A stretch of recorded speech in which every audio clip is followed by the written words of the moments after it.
How do I really feel right now? I feel a little bit lost, a little bit confused. Artificial intelligence is rising quickly, and the news is getting a little bit weird out there. You might have seen, posts about organoid research and multimodal models and just the capabilities that are arising. And on the one hand, this is what we've been hoping and praying for. This is what we've wanted. And now that we get it, it's kind of weird waking up into what's feeling more and more like a sci-fi world. It's difficult for people like myself, us thinkers and writers, who reflect on the world that we're building and that we're creating. And while many of us have lived in science fiction worlds, Star Trek, Star Wars, Dune, and all the more obscure fantasy worlds, all the speculative fiction worlds, and we've imagined these possibilities. And now to see some of them start to come to fruition, it gives us all pause. And we've seen this in the interviews that people like Sam Altman give and Mustafa Suleiman. Everyone who's in this space kind of senses it. And sometimes we might be inclined to look to history as guidance for the future. And one of the most durable kind of metaphors or analogies that I look at is just how fundamentally different our lifestyles are today than most lifestyles were 100 years ago, 200 years ago. 2 centuries ago, most people were farmers. We would have worked the fields, worked the animals. Many people were serfs or peasants. Although I guess 200 years ago, depending on which nation you lived in, it kind of depended on whether or not you were a landowner or a slave or whatever. And then when you look at where we're at today, things are very different. And in a previous video, I made a comment about how our lifestyles haven't really changed in the last couple decades.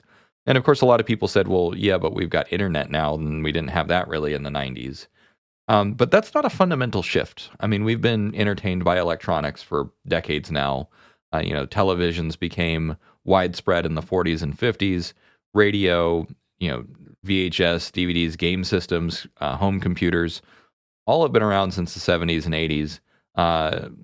Sure, there's certainly more mass media available, this YouTube channel being an example.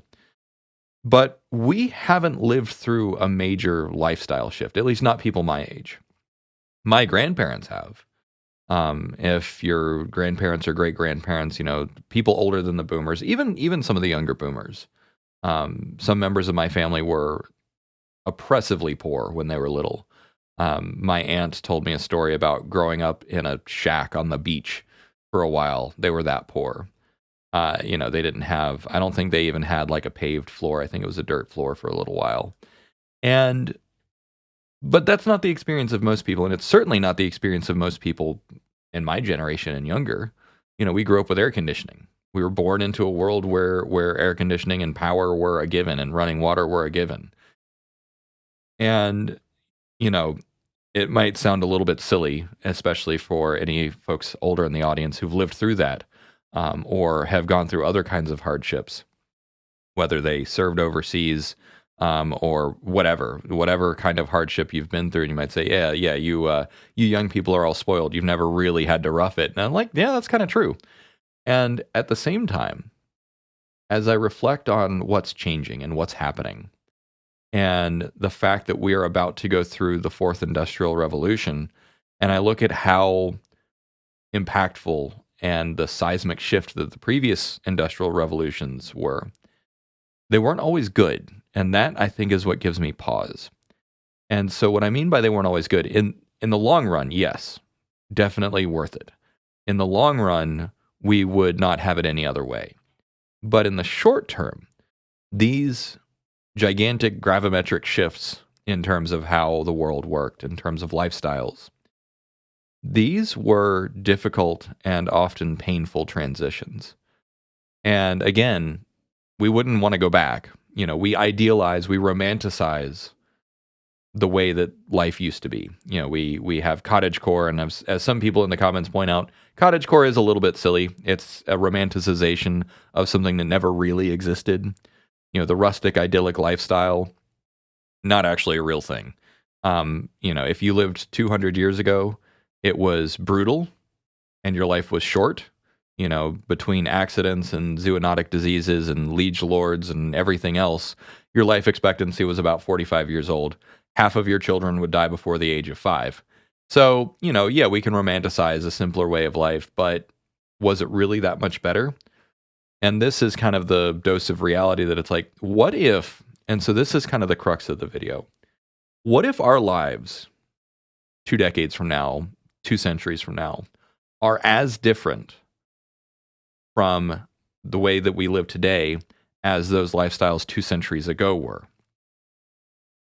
And this is where we revisit that term Vesperance. I made a video about it. I got the term from Reddit, and of course it's been mentioned again. Recently, Sam Altman tweeted something about what's the sense of like nostalgia for, time that exists right now. Vesperance. We are cognizant of the fact that we are living through the sunset of an era, the end of an epoch. And it's scary. It's like heading into the night. It's like settling in front of the fire as night falls. And there's something very primal about that in our human experience of, the gathering dark and the cold that's out there. And we want to huddle close, and we want to know that it's going to be okay. And sometimes I like to think of what's life going to be like 500 years from now. I fully expect that most of us will be around, but it still feels like wishful thinking. It still feels like, am I allowed to think that? Are we allowed to talk about the fact that we are closing in on longevity escape velocity and that radical life extension is being invested in by governments around the world and militaries and startups? Where money goes, results follow. And it's just kind of like, let's take a second and check in with each other and say, is this real? Is this what we're doing? Is this what we're living through? And one of the turns of phrases, born too late to explore the oceans, born too early to explore the stars. But I'll be damned if this isn't a good second place. And also, we might have been born just in time to explore the stars.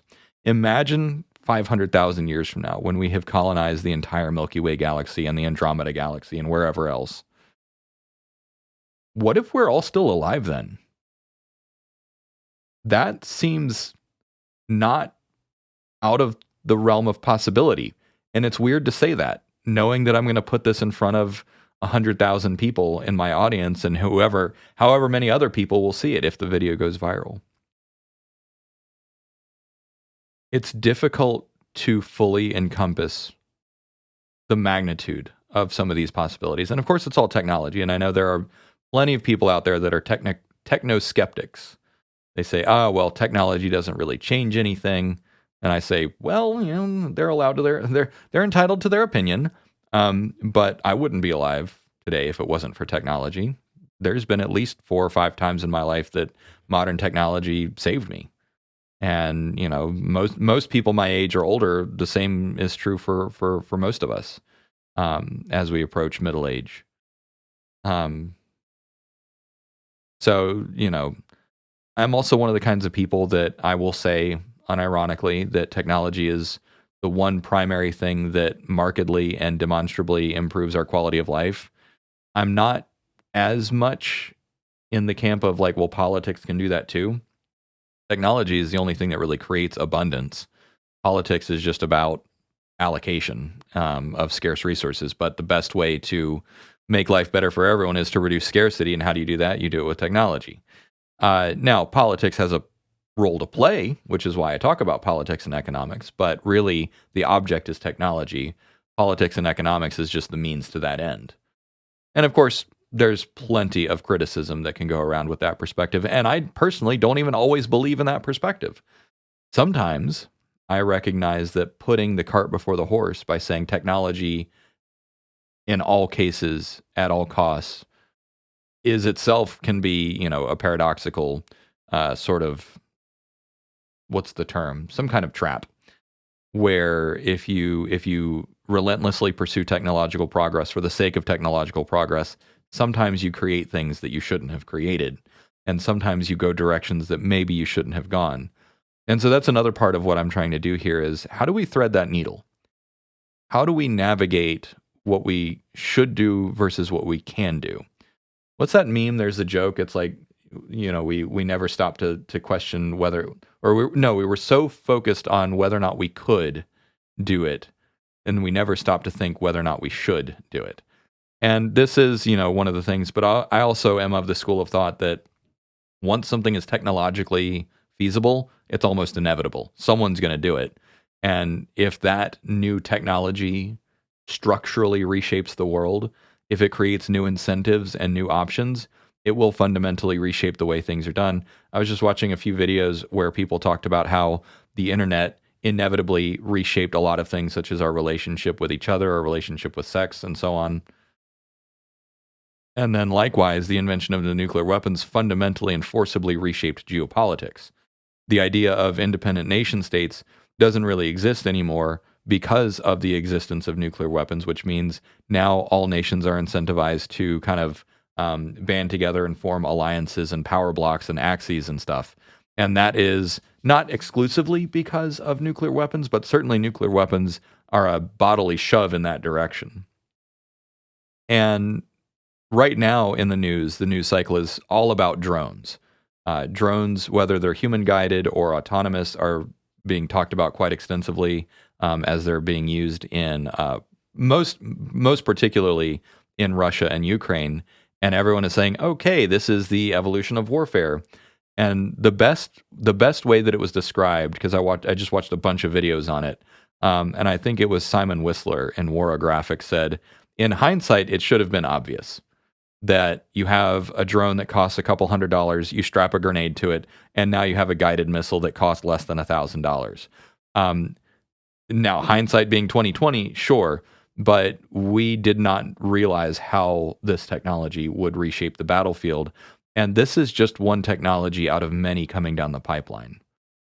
And I think it's that uncertainty is really what kind of, I'm not going to say it gets under my skin, because it doesn't irritate me. It's not a nettling thing, but it does give me that pause. It does make me stop and think, what else is coming?